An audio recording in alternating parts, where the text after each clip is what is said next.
it's not easy, of course, but just to explain to the audience that we mixed this sort of presentation, so a sort of more than just an introduction and questions and answers, because tomorrow we had to have only the dialogue, but it's impossible, unfortunately, so we will do it tonight.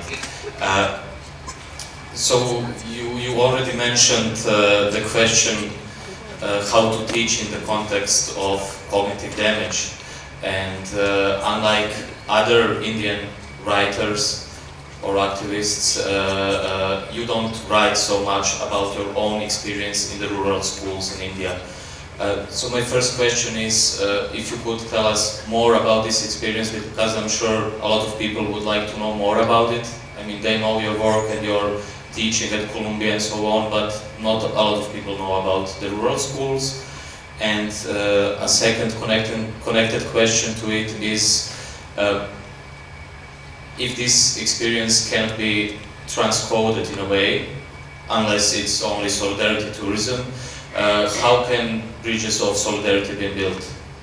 In this particular area, as I said in my introduction to the book, that if one feels that one is oneself a subaltern, or what one should do is begin to lead in the name of the subaltern. In this area, I think other people should do what they feel. See, the subaltern will not generalize.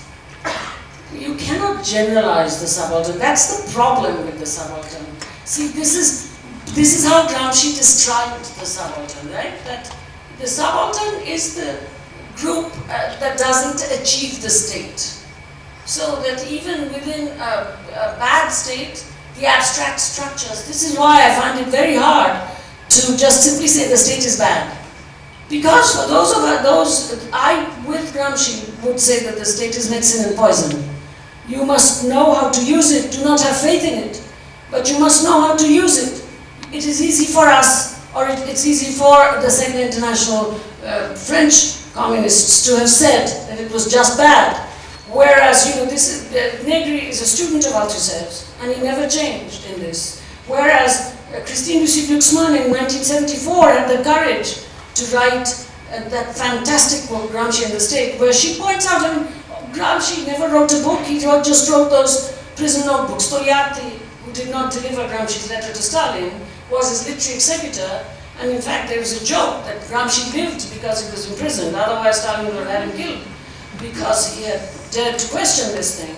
But Togliatti made it into little chunks that became like books, modern prints, this, that, and that's what the English translated, and Etienne tells me, Gayatri, Togliatti's Gramsci is my Gramsci. Now you can't deal with a text that was absolutely not a book, but notes written by a sick man in a jail, not even a political jail. You can't take those as established doctrine. Each and everything that Gramsci writes about, he looks at as, because he also looks, being where he was in Italy with this Albanian father, he looks at these things as something that is both medicine and poison. Hegemony, state, because there are very large sectors of people, and I call them the electorate, because India is supposed to be the largest democracy in the world, who have no access at all to these kinds of structures. Those are the subalterns. Now, in the case of India, since you asked me the question, the subaltern doesn't generalize. There was a wonderful conversation with feminists in Pristina, in a little bookstore, and I had asked, who would the subaltern be in the context of Kosovo? Or who is the post-Soviet subaltern in terms of the access to cradle-to-grave state structures, full employment, and so on? Who?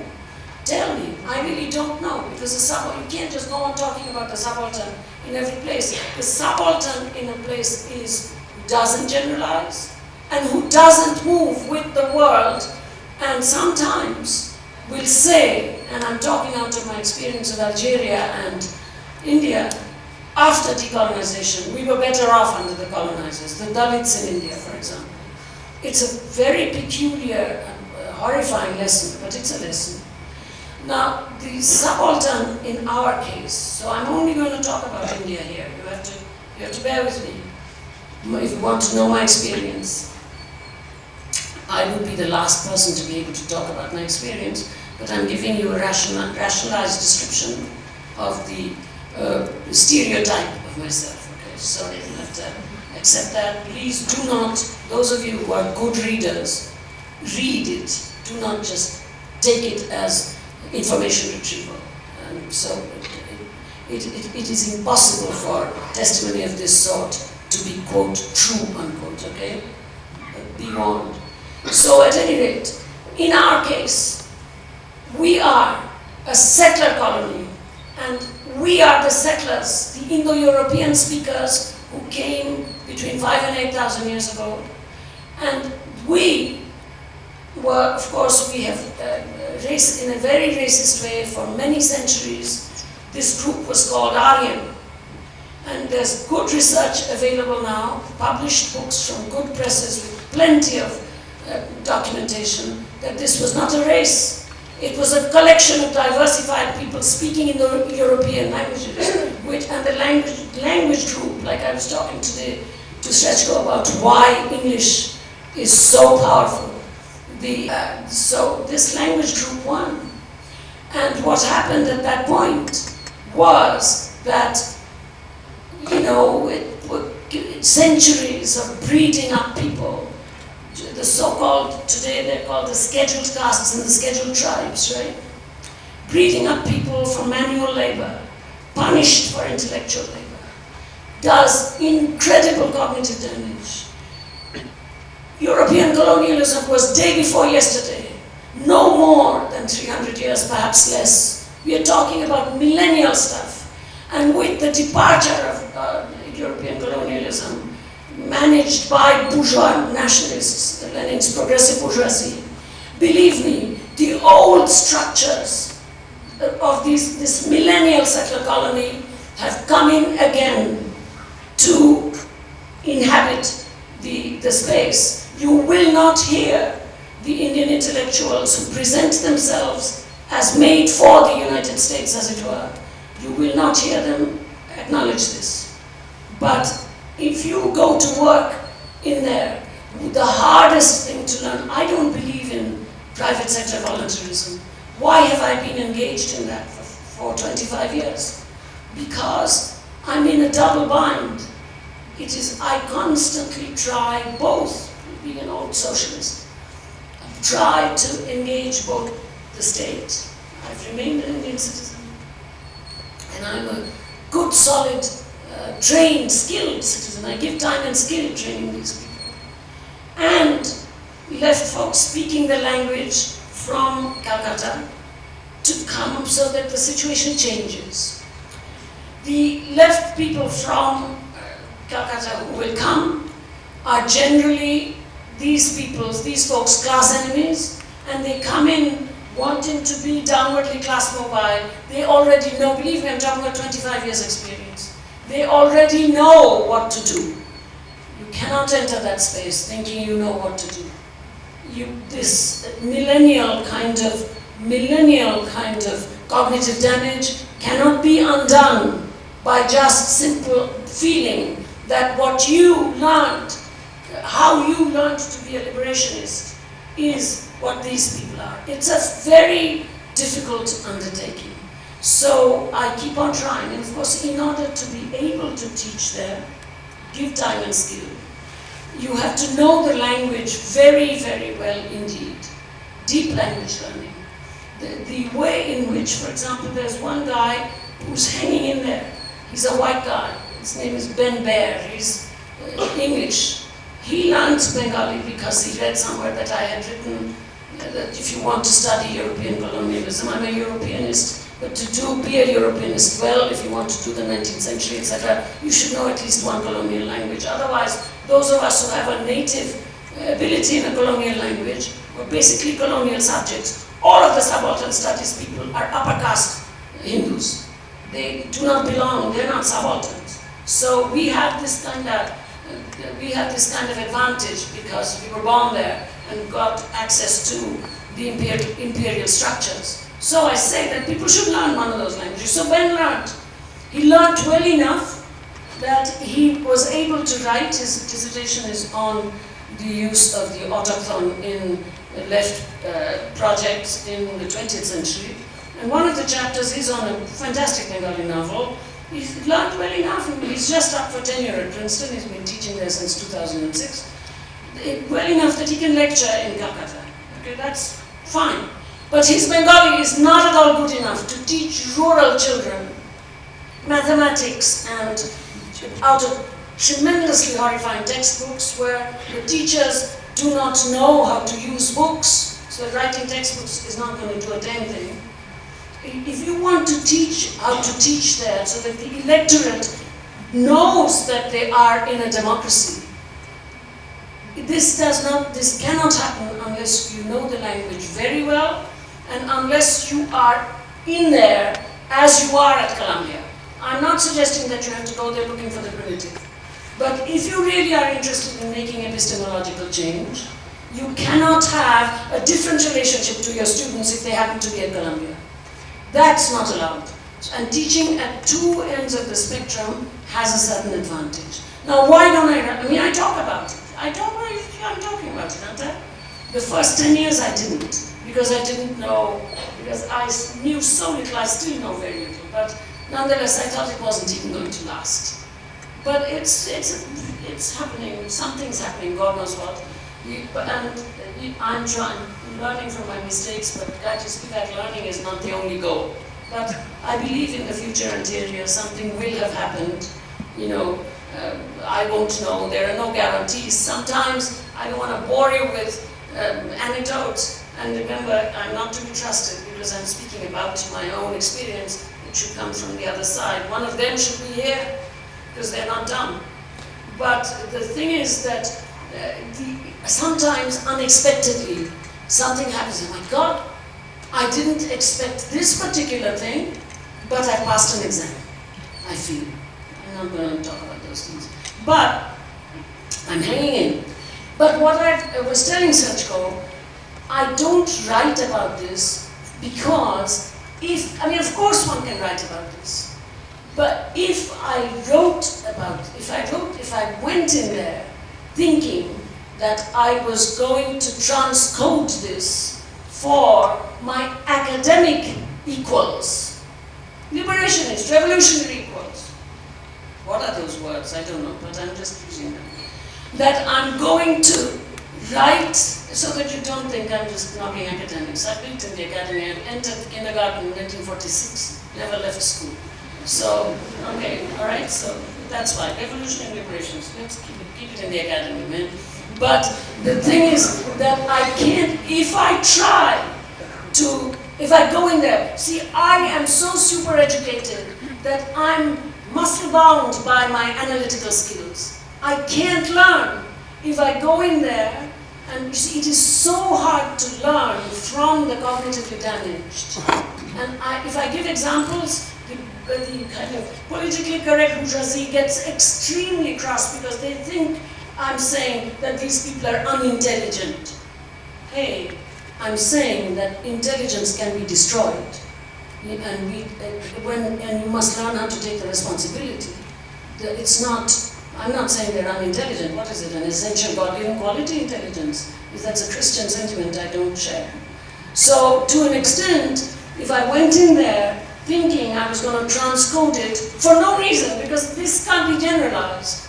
I mean, I even tell them on the last day when all of us meet together that the problems of one school are not necessarily the problems of another school. This is true not just in India, this particular thing. So then, I would not be focused on learning with difficulty and not succeeding. That's why I don't write anything. It's not generalizable, and not yet. Maybe it will be. My hope is it will be someday, God knows how long. Remember, you do not undo thousands of years of bringing people up for only manual labor by your personal goodwill or 25 years of work. This is not, think about it practically speaking. So therefore, I don't know what's going to happen. I move along and I see glimpses. Maybe one person will arise out of there who will not want to be a leader, because that's also true. Why should they not want to be like us, and so on? So that's why I don't write. I'm not interested in becoming the author of some book like Pedagogy of the Oppressed. Every damn person asks me if I'm interested in Paulo Freire. Not much. I think he was a nice guy, but he was working within a situation which has nothing to compare with this situation. And then he was taken up by the World Council of Churches in Geneva. That's not my route. So to an extent, that's why I don't write books. Long answer. No, thanks.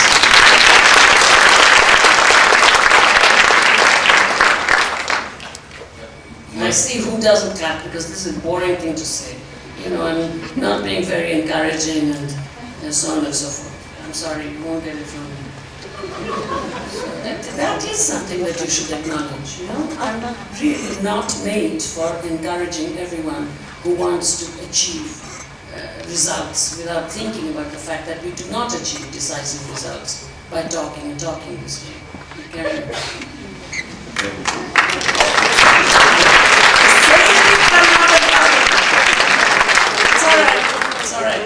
It's all right. I know why you don't reply. Carry on. Okay, I will try to carry on. And I'm not asking encouragement, but I will try to get an answer from you. So on the one hand, we have conscious raising, and I'm referring to our talk we had this afternoon. Conscious raising in the sense of investigative journalism, people going to Africa or India, writing about it and thinking they are changing the world only by writing about it. And on the other hand, we have solidarity tourism. For example, a man who comes to my mind is, of course, the French philosophy model, Bernard-Henri Lévy, who goes to Chechnya or goes even to the president of France to ask an intervention in Libya.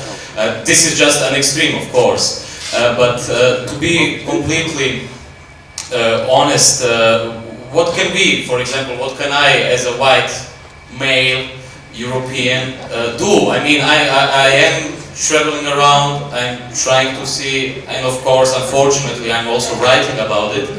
But I don't ask for a solution, but could you please explain us more about it? Yeah, you know, I'm not asking everybody to be like me, just as long as people don't ask me to be like them. So don't get me wrong, I really never ever ask anyone. I think I do this because I'm very interested in this supplementing vanguardism, because my common sense tells me that this is what made our left front government fail after 34 years.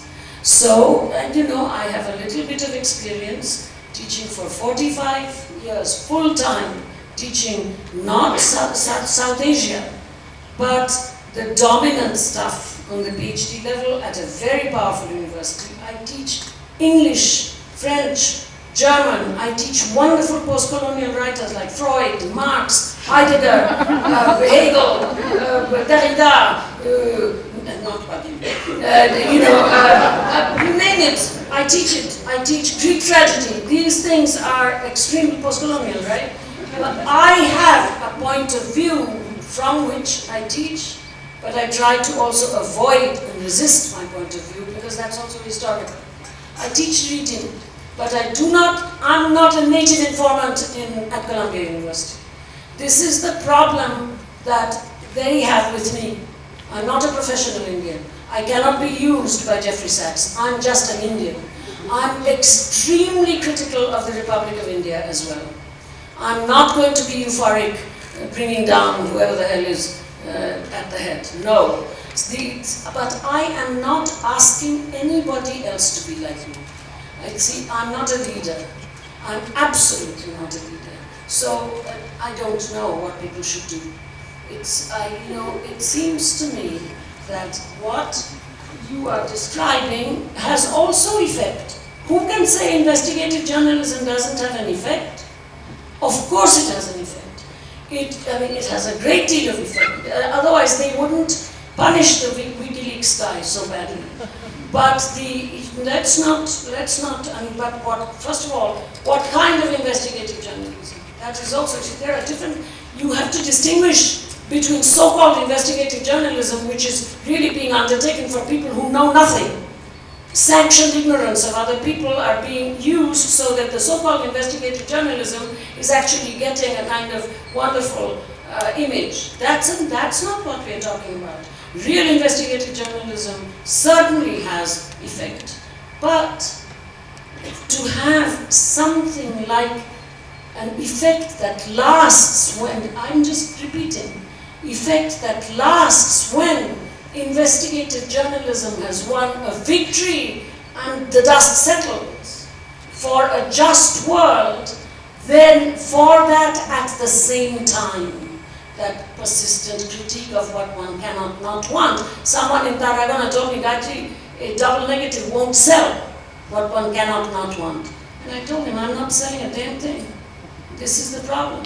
This is not up for sale. So speed sells. I'm not selling a speed, of course I'm from the 60s, by speed I mean something else. But that's not what I mean in this case, okay?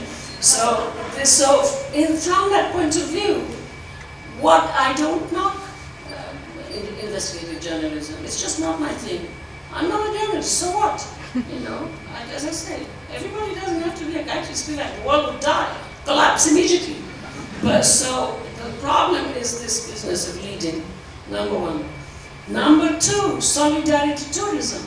Well, Bernard Lévy, you gave me an example that one can really go to town with. No, when I say solidarity tourism, even that has its usefulness. If you can show numbers, the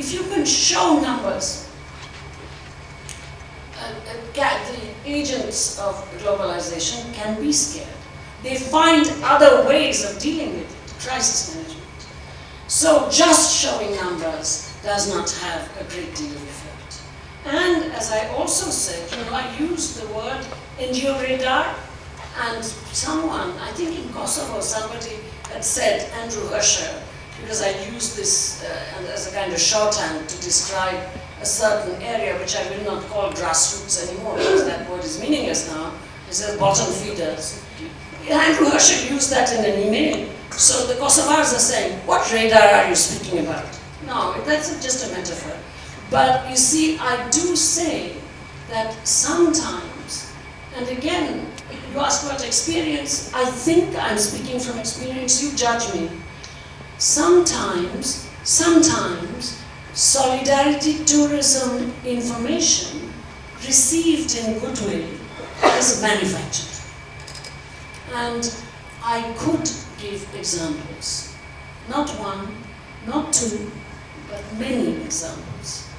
And so there's nothing particularly wrong with that, except that it's an unacknowledged art form, which, since I'm interested in art, I would like it to be an acknowledged art form, the manufacturing of information, of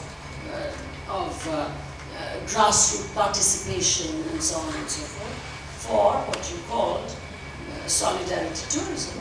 I'm supposed to be going for the authentic primitive? That's a boring thing. It's a kind of anthropological fantasy. But one has to be a little smart, a little canny. So that's why I'm saying, judge me for heaven's sake. That's the thing that kills me somewhat. Okay? Solidarity tourism. There's nothing wrong with it. Bernard Lévy, everybody knows. We wrote against him in diacritics in the 70s when they came out as nouveau philosophe. I just praised Christine Bussy-Buxman. André Buxman was the other one, right? Christine was used then to be married to me. But so that crowd, that's sure, the nouveau philosophe. Those are not the solidarity. They're solidarity tourists, like my global classroom in the undergraduates at Columbia. They are. Everybody else is destroyed by the superpower, except they. They can somehow be within this. So white male, what do I know about white males? White is not a color. White is an attitude, a collection of attitudes. I could show you lots of people with this capacity. And indeed, I could show you people with upward race mobility who are coal black who are white. So white is not a color. Male is not a set of genitals. Unless one understands this, it becomes a refuge. You know, what can I do? I'm only a white male. Hey, what do I know? I'm not. So, on the other hand, in many ways, my cultural difference from you is less because of history than it is with these folks in my schools, also because of history. And I see that the world monolithizes by white mailing and Indianing. The Indians said this, and the Bangladeshis said this, and the Somalis said this, and as if they are just made of big blocks, and as if white males are also big blocks. You know, that was day before yesterday. In globalization, there is no white male, and there is no, we are what it has done. The silicon chip, with the limited access to all kinds of places, and a mistaking of information command as knowledge, it has created what was always true, which is that history happens simultaneously. It has created a kind of contemporaneity, so that the old tradition and modernity arguments, the old white and black arguments, the old class struggle arguments, the old colonial and post-colonial arguments won't wash anymore. They are only used as politically correct alibis. Everything is modern, yet it is a relief map. That's much harder. We need an epistemological change ourselves. And when I say this at Columbia, say that their idea of globalizing the curriculum is Chinese opera today, Balinese cockfights tomorrow. You know, it's just exactly like the exhibition culture of 18th century, right? It's just like total nonsense. But on the other hand, if you say, look, the change begins with changing the mainstream of education as it's happening in this corporatized university. And here, Gayatri Spivak is not alone.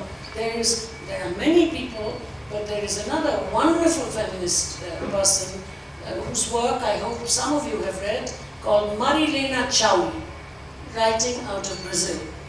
A little bit younger than I, but her work on what she calls the administered university and what we call the corporate university, which is a little or corporatized university, which doesn't travel all over the world either. It's focused, but it certainly travels to France, to Germany with their clusters of excellence today, to Britain. It travels to all of these places.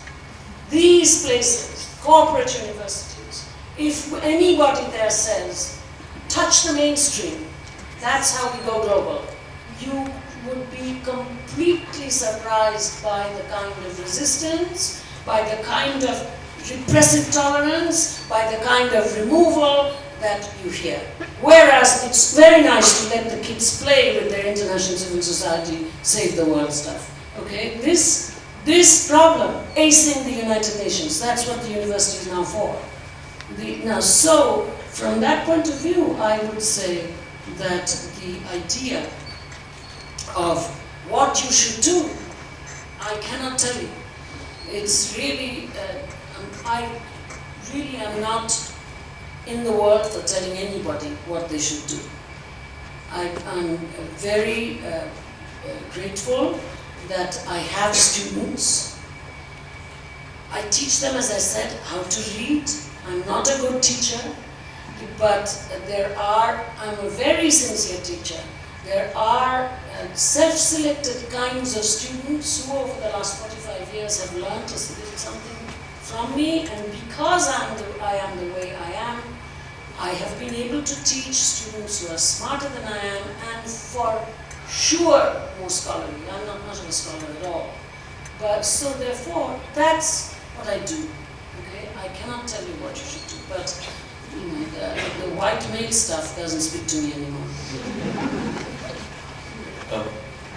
If you agree, I would get back to Tahrir Square, because it's something which seems very important, not only to me, but to a lot of us, especially last week after a round table where the boys had their fun, the meaning of Maghreb. But okay, the boys didn't only have fun, they spoke also about serious stuff, and there was, as Zizek said, blood on the round table, and a big fight between some of them, but a point of agreement among them was that something important is happening in the Arab world, let's call it so. I'm aware of all difficulties of this term. And if you look also at Europe today, so just after the Tahrir Square movement in London, we witnessed huge demonstrations with more than 300,000 people who tried to turn the Trafalgar Square into Tahrir Square. Just now, as we are sitting here in Spain, more than 20 or 30,000 people are occupying the main squares in cities against the government cuts and so on. So not only in the so-called Arab world, but also in Europe, something is happening. And of course, as you said in the preface, it's not that the subaltern is speaking, of course, but how do you see the situation? What do you think will happen out of it? And is it a sort of a new ultra-global movement, as some of the people who were our guests last week think?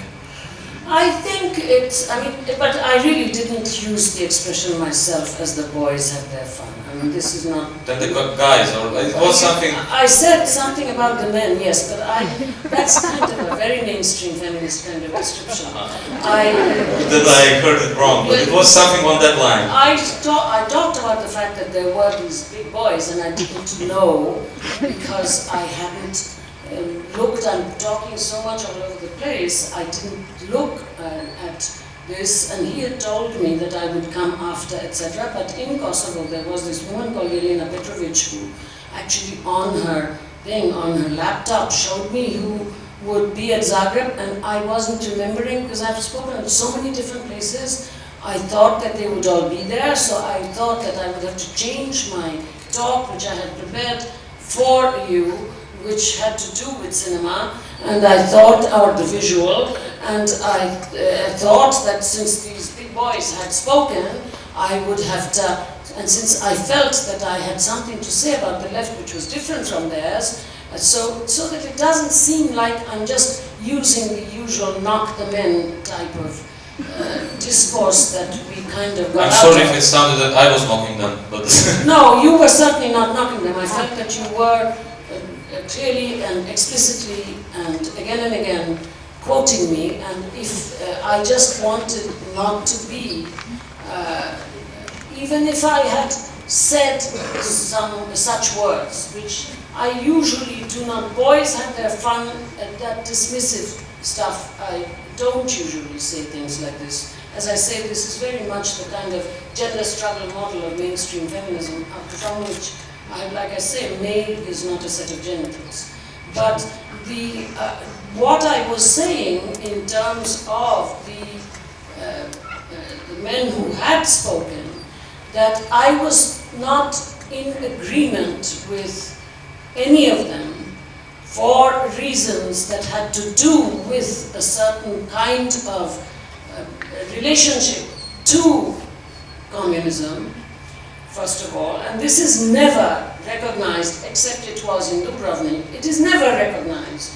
I'm generally put into the side, once I didn't in fact go to Germany, because I was put on a little seminar with, I respect immigrant stuff, but I'm not an immigrant. I'm out of the majority, 86% majority in a very large country. I'm not a minority in the United States. And also, I have an experience of both teaching and experiencing left stuff, which the people who have been put there to discuss Marxism out of Western Marxism did not have. So, to an extent, I have a position which is different from their position. As I said to Sergov, Samir Amin is the one out of these people whom I have learned from, and I think David Harvey is a very smart man, although I do not agree with him. And I think he really reads Marx carefully. I don't agree with him. I think this is a view of Marx which is completely ungendered, completely unsubordinized, completely Little Britain.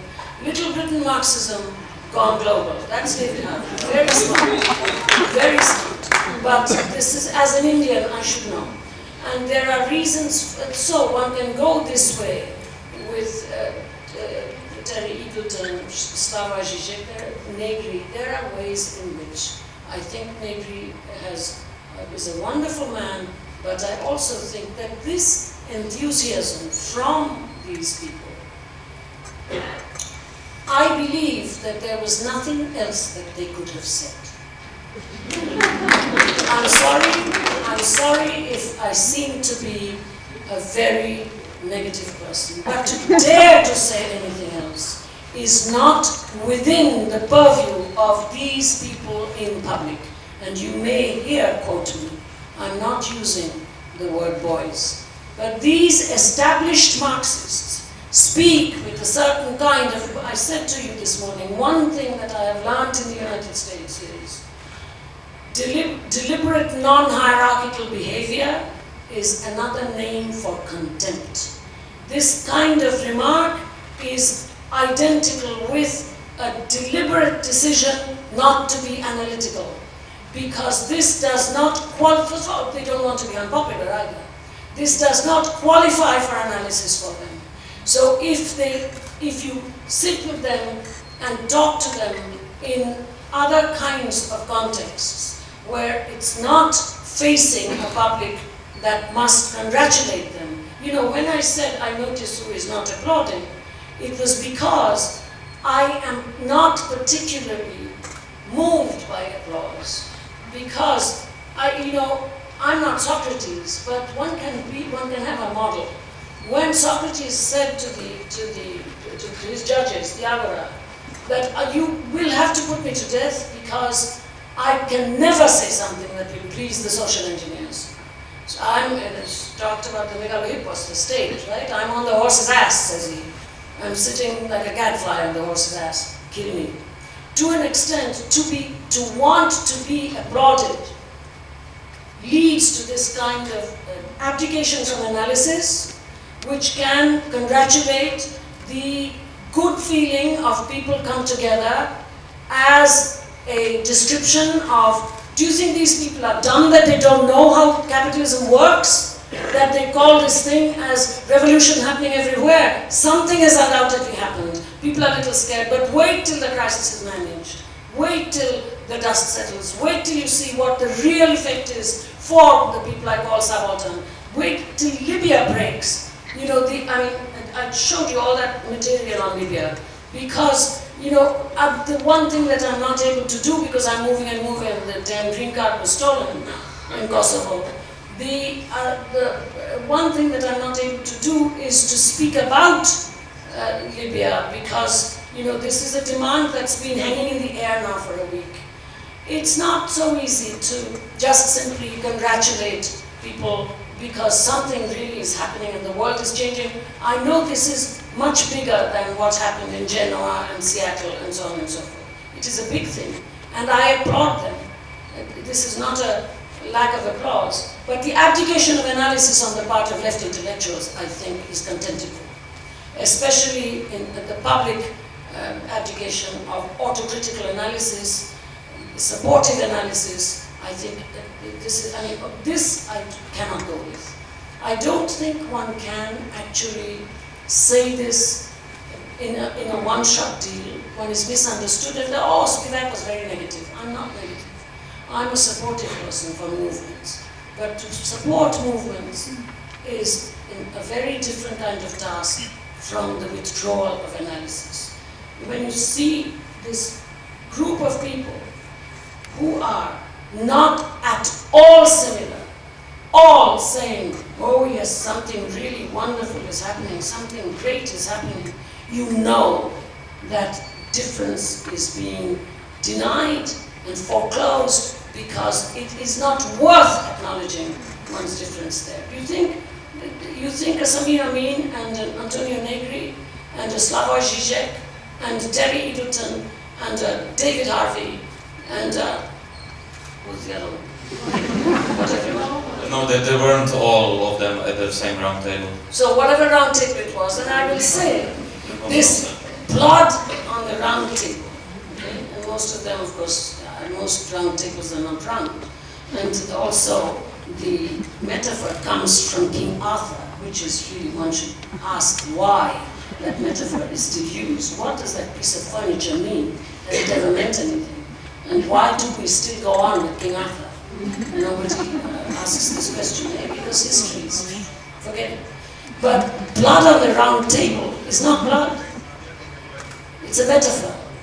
It's an example of intellectuals fighting. There's no real bloodshed there. I'm not saying that real blood is better than intellectual blood. But when a metaphor is used in this way, there is a certain presentation of ourselves squabbling or congratulating movements in a benign way across whatever world it is. That's when the metaphorical language closes down on the real thing. It's not, I will not give my opinion to the TV stations and Pacifica Radio calling up and saying, Professor Spivak, what do you think? I have a very nice answer, which I learned, I thought from Ho Chi Minh, from what the medical doctors told me in Paris, again in the 60s. But Kissinger wrote in his autobiography that it was from Zhou Enlai. So who knows, okay? Once again, scholarship fails. But the answer is good, which is when asked, what do you think about the French Revolution? He says, too soon to tell. Solid answer. Solid, true answer.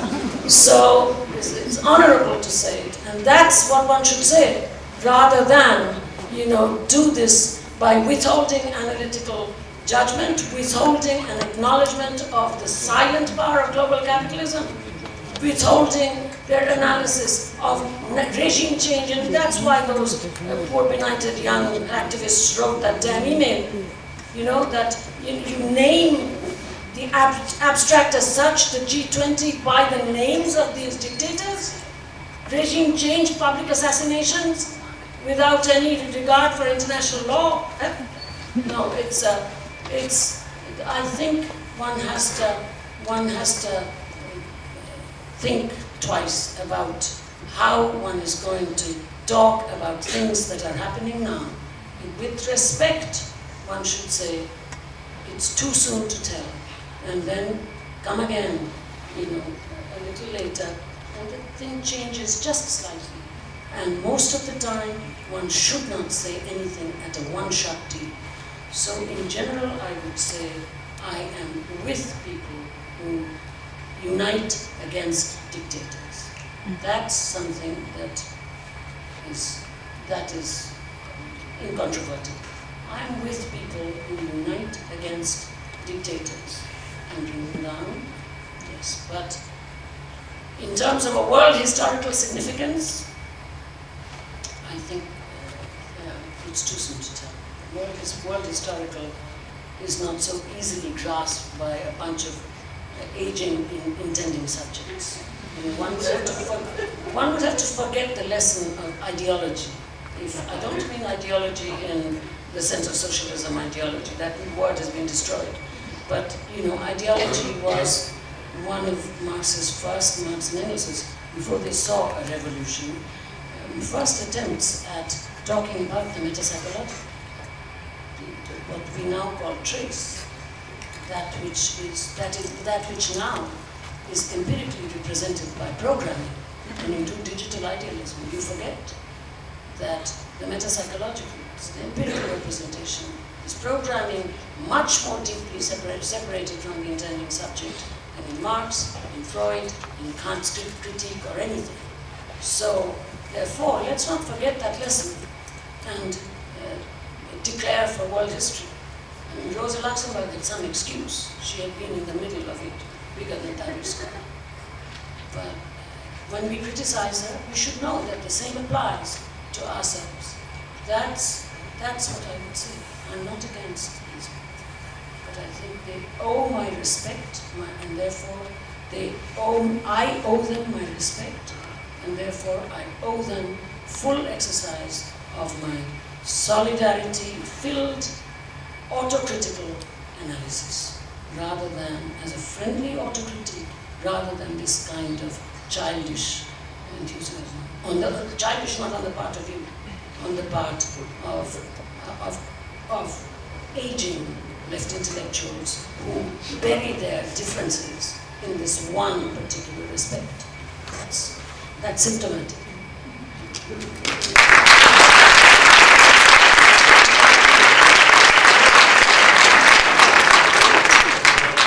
This time I didn't look to see who was I made my point.